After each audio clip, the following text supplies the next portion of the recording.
Hai semuanya, kembali lagi di Sisi Dunia.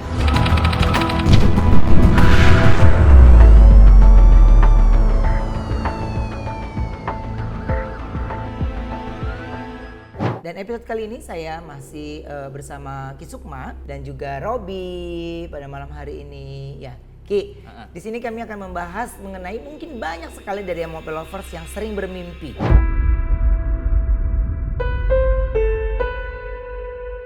Banyak orang juga yang bilang kalau mimpi itu adalah salah satu tanda atau sesuatu yang akan terjadi dengan kita gitu. Nah itu benar nggak sih Ki? Ya bisa dikatakan seperti itu juga. Benar. Karena memang kadang-kadang alam dan Allah bahkan makhluk gaib itu berkomunikasi bersama kita tuh lewat mimpi biasanya. Oke. Nah ini mimpi-mimpi. Mungkin dari MOP lovers kalian juga pernah bermimpi yang nggak percaya. Tapi ternyata benar-benar akhirnya itu terjadi. Tapi saya juga bilang gini, makanya jangan dipikirin. Jadinya dipikirin jadi diaminin ya. Seperti beberapa waktu lalu pernah Ki Sukma bilang kan, apa yang ada lu aminin pasti akan terjadi di kemudian hari. Iya. Apa tuh istilahnya Ki? Saya lupa tuh. Ibaratnya Karena kayak apa? udah dia tersugesti gitu. Iya, udah sugesti kan. sendiri. Gitu. Nah, kita waktu itu sedang pembahasan waktu itu tentang jin ya. Ya. Penyakit ain. Iya penyakit ain gitu ya. Ain. Itu ada di pembahasan itu. Nah, kalau kemarin malam tim ngirim saya tentang tema ini, jadi saya ini ada kaitannya ya sebenarnya mimpi itu. Tapi ada juga yang memang beneran terjadi. Nah, beneran terjadi itu kemungkinan memang sebenarnya akan terjadi dengan kita atau memang karena kita sudah pikirkan dan akan terjadi jadinya beneran terjadi. Nah, ini mau kita bahas sebenarnya. Justru sebenarnya mimpi itu bisa jadi kenyataan atau tidak, Ki? Bisa Mas Ruben. Bisa. Bisa. Kalau memang yang dikasih mimpi itu orangnya benar. Kayak saya contoh ya, saya sering dapat mimpi dan itu sering kejadian. Tetapi kadang-kadang mimpi itu berupa ilhafat, bukan berupa yang sifatnya contoh misalkan gini, saya ambil contoh aja gampangnya gitu ya, misalkan di mimpi itu tabrakan, bukan berarti saya bakal tabrakan, tetapi arti dari tabrakan tersebut adalah saya akan menghadapi sebuah masalah yang rumit yang saya tidak bisa selesaikan dalam kurun waktu yang singkat. Nah contohnya seperti itu, yang saya katakan itu mimpi itu bisa jadi kenyataan, itu seperti itu maksudnya, bahwasanya alam Allah dan alam itu, bahwa sebangsa-bangsa ruhani dan malaikat itu memberikan kita tanda-tanda, memberitahu kita, kasih kita warning, bahwasanya kamu harus hati-hati, sekitar 100 hari ke depan kamu akan menghadapi ini. Kayak contoh lagi misalkan, saya ambil gampangnya contoh, saya bermimpi ada gempa bumi ini, atau misalkan jalan tol jatuh, ambruk segala macam. Kita tidak bisa mentafsirkan secara harfiah bahwasanya bakal ada gempa bumi, bakal ada bencana alam, bukan. Tapi kalau dari kitab tafsir mimpi dikatakan bahwasanya kalau kita bermimpi ada bencana alam, bahwasanya itu akan ada pemerintah yang zolim. Seperti itu. Itu dari tafsir mimpi, kitab tafsir mimpi seperti itu. Gitu. Jadi makanya kalau dikatakan apakah mimpi benar bisa terjadi? Bisa, benar bisa terjadi. Tetapi mengartikan mimpi itu tidak bisa secara harfiah, nggak bisa langsung to the point. Yang misalnya bencana pasti bencana, enggak. Tetapi kita harus gali lagi di kitabnya ini artinya apa. Gitu maksudnya. Nah, tapi kalau misalnya mimpi buruk nih Ki, apakah ada pertanda sesuatu yang akan buruk juga terjadi pada diri kita? Belum tentu. Jadi mimpi itu kita harus lihat kronologis mimpinya. Contoh misalkan soal ular. Ular ini beda-beda loh. Kalau kita dipatok ular, itu bakal ada rezeki. Bukan. Bukan. Dipatok ular itu malah kita akan kena musibah. Kalau dikejar ular berarti ada yang iri, ada yang dengki, ada yang hasut sama kita. Kalau kita nangkep ular, beda lagi nih. Ini nangkep ular, derajat kita mau naik. Nah, jadi kronologisnya dulu nih, semimpinya seperti apa. Gak bisa kita mentafsirkan, saya mimpi ular. Ada orang ngomong sama saya Ki, saya mimpi dikejar ular.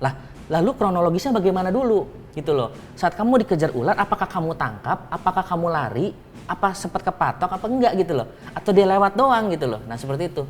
Jadi kalau dia nangkep ular, itu derajat dia mau naik, pangkat dia mau naik, ya kan, rezeki dia mau naik. Itu dari kitab tafsir mimpi ya. Kadang kalau misalkan dia ada lewat doang ularnya, itu berarti ada yang hasut, iri, dengki, hati-hati gitu dengan orang-orang sekitar. Kalau misalkan dia sampai kepatok, itu berarti akan ada musibah, bakal ada bencana. Oke. Nah, justru ini kalau bicara tentang mimpi kan ada juga nih yang mimpi ya katanya akan dipermalukan gitu.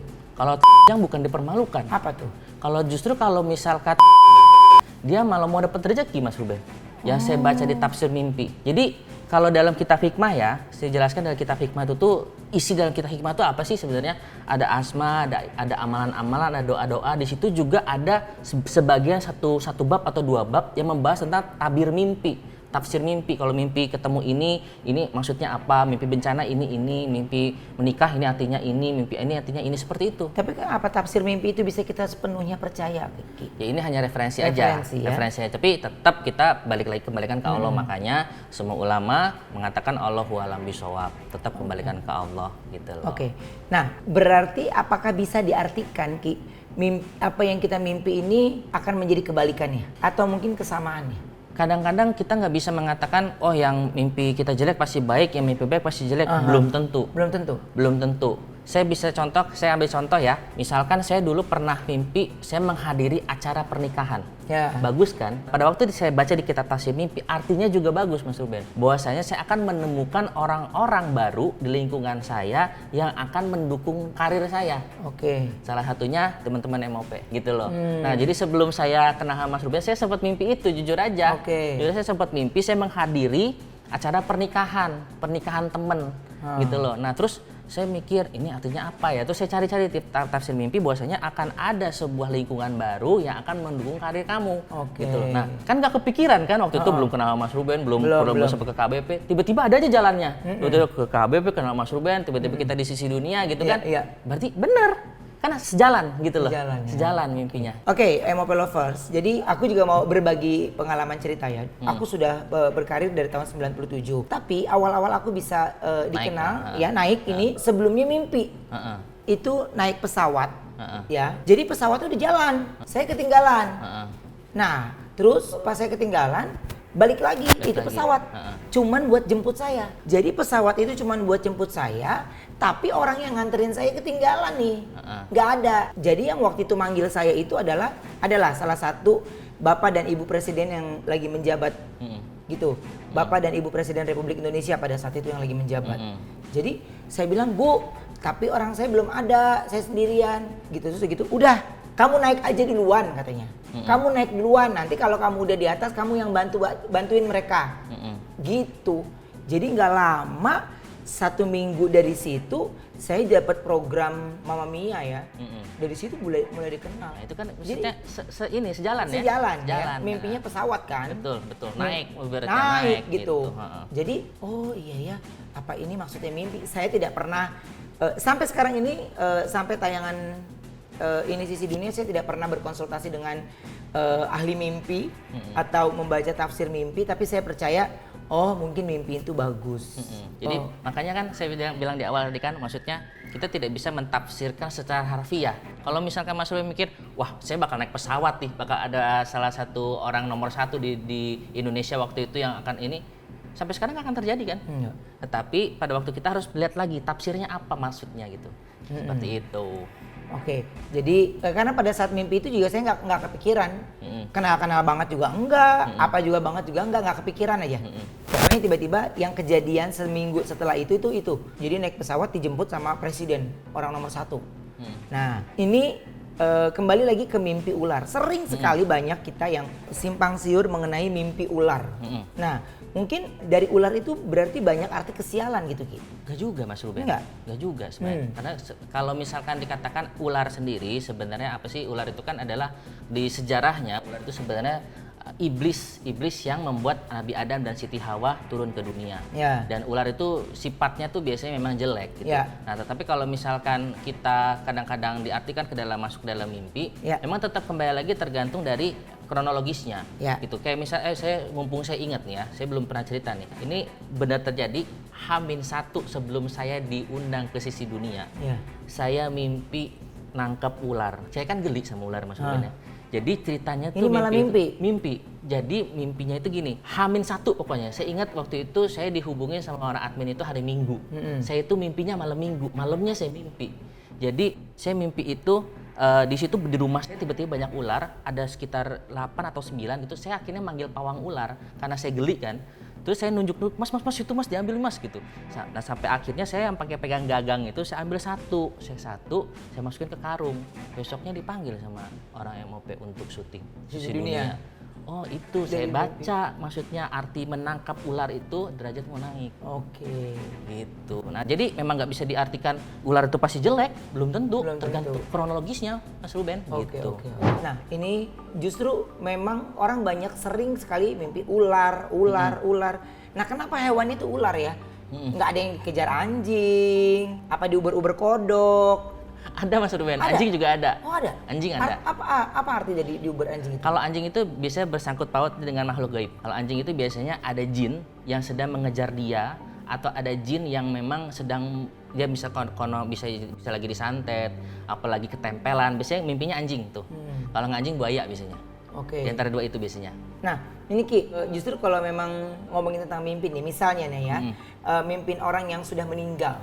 Ya katanya kan orang itu minta didoakan oleh kita, ya kan? Itu sebenarnya apa sih Ki, mimpin orang yang sudah meninggal? Nah harus dilihat dulu kronologis mimpinya Mas Ruben. Jadi bisa jadi benar orang yang sudah meninggal itu arwahnya yang menghampiri kita karena diizinkan Allah, dibukakan barzahnya sama Allah untuk menghampiri dalam mimpi kita, itu bisa terjadi. Atau yang kedua itu adalah jin yang menyerupai orang yang kita cintai yang sudah meninggal masuk. Bagaimana membedakannya? Kalau benar orang yang kita cintai tersebut, orang kerabat kita yang sudah meninggal tersebut, biasanya dia mimpi itu hanya menghampiri tok tapi nggak ngomong. Biasanya gitu, cuma ngampiri kasih senyum. Itu hanya bertanda ilafat aja bahwasanya minta didoakan atau minta diziarahi seperti itu ya. Nah, tapi kalau misalkan dia menghampiri kita dan ngomong banyak hal, hati-hati itu jin. Jin lebih leluasa untuk melakukan itu. Kalau arwah yang diizinkan sama Allah dibukakan, jadi dibukakan barzahnya sama Allah karena dia request dibukakan barzahnya sama Allah, akhirnya arwah itu menghampiri anaknya, cucunya segala macam. Biasanya dia hanya mampir aja tapi tidak bisa berkata-kata. Kenapa tidak bisa berkata-kata? Karena banyak sekali di dalam barzah, alam barzah itu ya, banyak sekali rahasia-rahasia Allah yang tidak boleh diungkapkan selama orang masih hidup. Untuk apa? Untuk menjaga ketakwaan si manusia supaya manusia ini tuh bertakwa itu tuh benar-benar ikhlas, bukan karena sesuatu hal. Intinya seperti itu. Gitu. Tapi Ki, jika mungkin ada MOP lovers yang mimpi didatangi pocong, gondoruo, kuntilanak, itu apa tuh Ki artinya? Itu beneran jin Mas Ruben berarti. Itu beneran jin yang menyerupai ya? Iya, itu terus di kitab Alamul Jin wa Syayatin bahwasanya orang-orang salah satu ciri orang terganggu karena gangguan jin biasanya dimimpikan jin tersebut. Entah kuntilanak, entah pocong, entah genderuwo, entah apa seperti itu. Kadang-kadang mereka juga bisa berubah wujudnya menjadi yang orang ganteng loh. Lalu mengajak kita karena berjima. Menyerupai ya Ki? Iya. Oke, tapi gini Ki, mungkin saya mewakili dari beberapa yang sering sekali mimpi. Bagaimana caranya ketika mereka mimpi yang menurut mereka kan juga belum tentu baik atau enggak. Nah, bagaimana cara menghindarinya? Gue nggak mau mikirin. Bagaimana caranya menghindarinya? Biasanya yang pertama harus relax. Oke. Karena dari sains, kita bahas sains dulu ya sebelum ke bahas goib ya. Kalau kita bermimpi itu karena otak kita tidak istirahat secara penuh. Oke. Itu secara sains dan kedokterannya seperti itu. Karena kakak saya dokter, jadi dia ngejelasinnya begitu. Jadi otak ini tidak istirahat secara penuh, maka dia bermimpi biasanya. Itu secara kedokteran ya. Nah, tapi dalam secara agama dan ilmu dan gaib ya, ilmu gaib, bahwasanya yang pertama mungkin karena dia tidak membaca doa. Yang kedua, bisa saja dia tidak dalam keadaan berwudu. Yang ketiga, dia tidur dengan terbuka auratnya. Terbuka auratnya misalkan ya pakai bajunya yang mini-mini lah seperti itu. Sehingga itu bisa dilihat sama bangsa jin. Yang keempat, si manusia ini pada waktu tidur dia lupa mengingat Allah.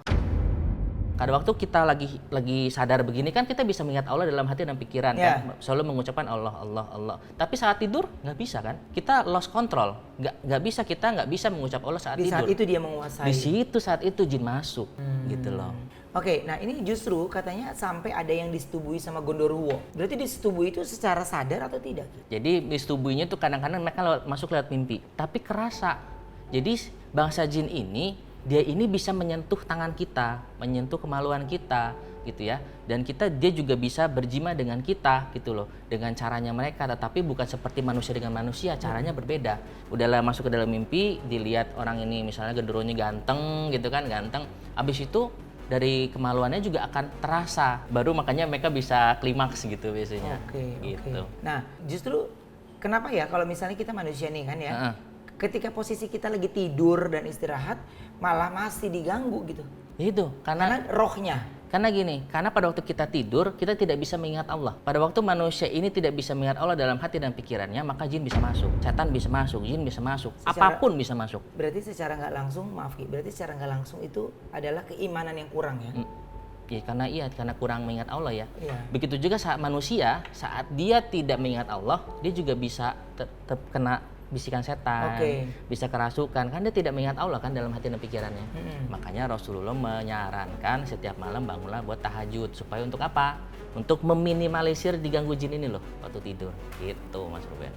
Nah, ini justru dari pembahasan tim sisi dunia, ini kaum muslim kan sering melakukan sholat istiqoroh. Oh iya, saya juga sering. Kan? Nah, untuk menentukan pilihannya atau dua pilihannya, yang kira-kira yang mana jawabannya itu baik. Nah, jawabannya itu lewat mimpi. Ada dua hal. Itu sebenarnya sholat istiqoroh itu sebenarnya ada caranya. Cuman kebanyakan kaum muslimin tidak mengetahuinya. Yang sebenarnya gimana Ki? Jadi yang pertama, saya nggak bisa kasih tahu secara penuh ya, gitu, karena ini ada di kitabnya gitu. Yang pertama, kita harus melakukan sholat taubat dulu biasanya. Yang kedua, kita harus berpuasa di hari itu.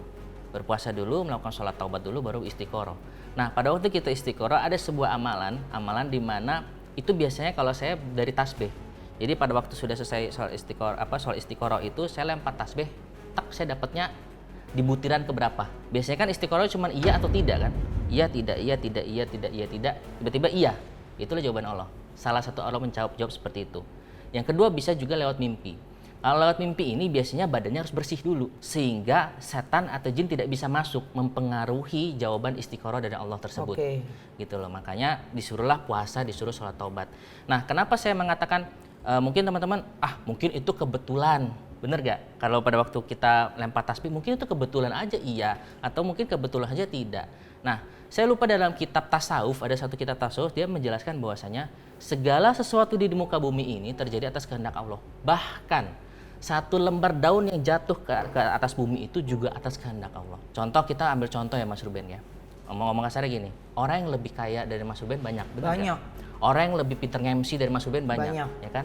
Orang yang lebih jago bisnis dari Mas Ruben banyak. Tapi kenapa Allah yang memilih Mas Ruben untuk bisa jadi sehebat ini? Itu semua bukan karena Mas Ruben, usaha Mas Ruben, tidak, tapi karena karena memang Allah memilih pengen Mas Ruben jadi seperti itu. Nah, seperti kayak misalnya teman-teman juga seperti itu. Gitu. Nah, itu semua atas kehendak Allah. Semua atas kehendak Allah. Makanya kita sesama manusia jangan saling ngomong, gue yang paling hebat, gue yang paling kaya, mentang-mentang gue yang paling populer, yang lain enggak. Lu bisa populer itu karena kehendak Allah. Kita bisa seperti ini karena kehendak Allah. Saya pun bisa seperti ini karena kehendak Allah.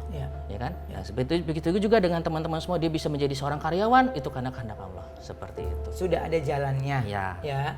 Oke, nah ini kalau kita berbicara tentang istilah ketindihan Niki, atau sering sekali banyak di antara kita yang namanya erep-erep. Nah, apakah itu termasuk mimpi atau memang itu hanya ketindihan setan? Oke. Saya jelaskan ada dua pendapat soal ini ya. Yang pertama dari kedokteran, dari kakak saya pernah menjelaskan bahwasanya ketindihan itu sebenarnya kalau dalam ilmu kedokterannya, jadi pada waktu kita sudah bangun, otak kita ini sudah fungsi, tetapi otot kita belum fungsi. Makanya seolah-olah seperti kerep-kerepan. Jadi belum connect gitu loh Mas Ruben. Jadi antara otak sama saraf kita dan otot kita belum connect. Dan dia membutuhkan waktu sekitar 5 menit, 4 menit, 3 menit baru akhirnya dia bisa bergerak. Nah, itu dalam kedokterannya. Kalau bahasa kedokterannya saya kurang paham lah, tapi yang dia jelaskan seperti itu, penjelasannya seperti itu. Yang kedua, kalau dari masalah gaibnya, biasanya memang itu adalah ada gangguan jin biasanya yang menempeli dia, biasanya menempel di atasnya. Nah, pada waktu gangguan jin itu, dia itu tidak tidur kondisinya, dia sadar.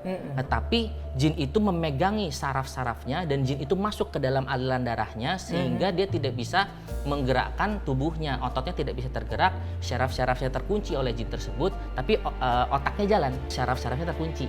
Itulah yang namanya rep-repan kalau dari sisi goibnya. Jadi sebenarnya mirip-mirip sih ya, mirip-mirip. Cuman bedanya kalau di kedokteran tidak berhubungan dengan jin, tetapi kalau di makhluk kita di metafisik ada jin yang mempengaruhi. Gitu. Baik, MOP Lover, saya rasa mungkin ini sudah bisa menjadi jawaban buat kita semua ya. Jadi arti mimpi itu ada dari sudut pandang yang berbeda memang. Tapi kami berbicara bagaimana apa yang pernah kita jalanin, apa yang pernah dialamin baik dari saya ataupun mungkin dari Kisukma ataupun pasien-pasien yang pernah berguru sama Kisukma gitu ya. Tapi yang pasti yang paling terpenting dalam kita ini adalah jangan lupa untuk berdoa ya.